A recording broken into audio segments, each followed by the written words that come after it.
Hai teman cerita, gimana kabarnya? Kali ini saya akan menggambar dan sedikit bercerita mengenai tokoh pewayangan. Wayang, seni dan budaya Indonesia.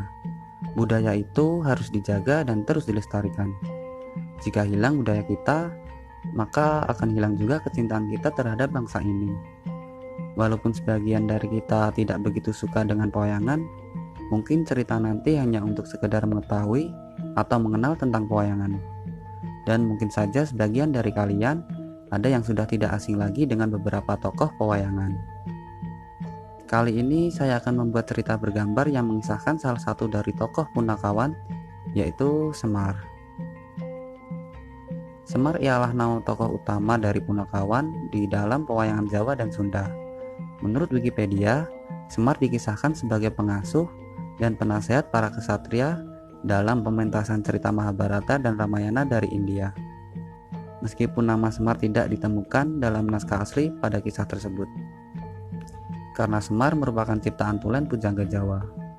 Menurut sejarawan Profesor Dr. Slamet Mujana, tokoh Semar pertama kali ditemukan dalam karya sastra zaman Kerajaan Majapahit yang berjudul Sudamala.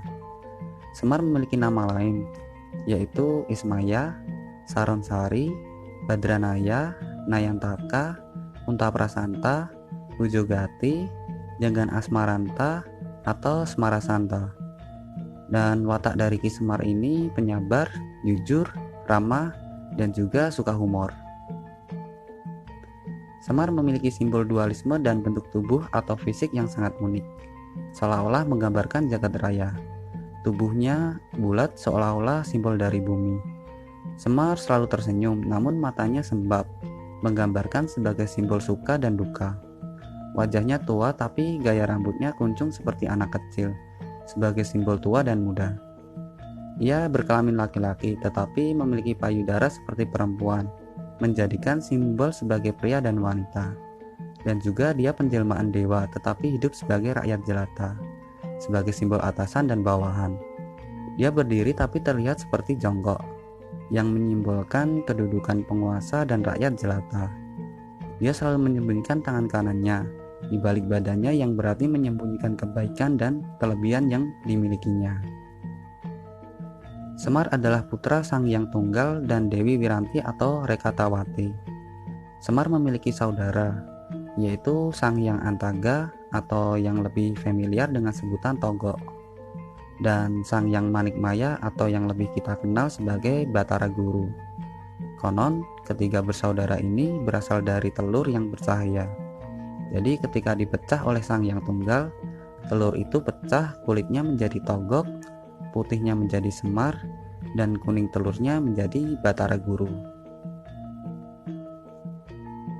Pada waktu Semar masih di alam kayangan dan mempunyai seorang istri yang bernama Dewi Kanastari atau Dewi Sanggani, dari pasangan ini mempunyai putra 10 orang.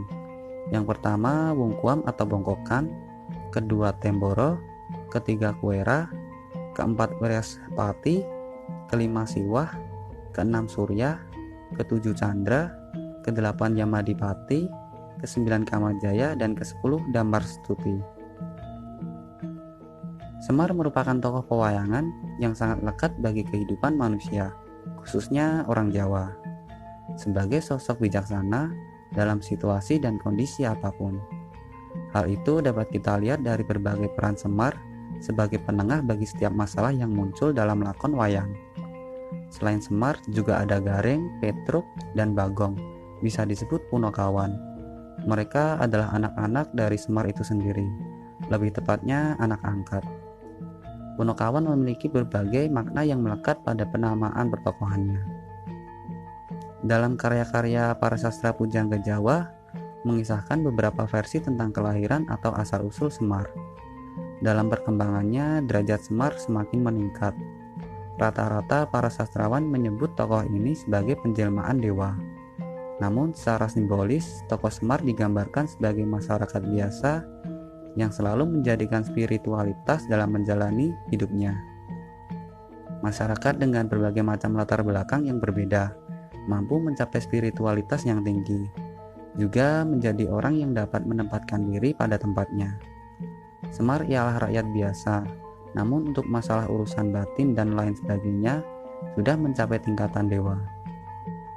Dan Semar adalah simbol yang mewakili kesadaran orang-orang dalam meniti jalan kesempurnaan hidup.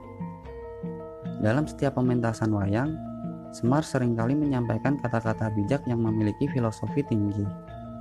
Contohnya, Ojo Gumunan. Filosofi ini bermakna larangan untuk tidak mudah kagum atau heran dengan sesuatu yang belum pasti asal dan usulnya. Lebih jauh lagi maknanya yakni sebagai bentuk larangan untuk tidak mudah kagum atau heran dengan perkembangan keadaan dan peristiwa atau benda yang terutama bersifat materi dan keduniawian. Yang kedua, Ojo Kagetan merupakan bagian dari filosofi yang maknanya jangan mudah kaget. Lebih dalam lagi bermakna harus mawas diri terhadap perubahan sekeliling dan lingkungan. Selain itu juga bermakna persiapan diri sendiri menghadapi perubahan sekeliling tanpa ikut berubah seperti sekelilingnya.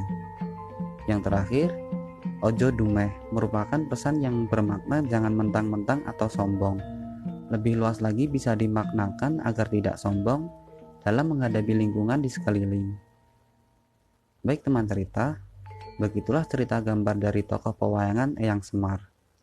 Ambil segi positif dari cerita gambar Eyang Semar. Lestarikan budaya Indonesia dan warisan leluhur. Terus support channel ini agar tetap berkarya. Terima kasih sudah menonton dan sampai jumpa di cerita selanjutnya.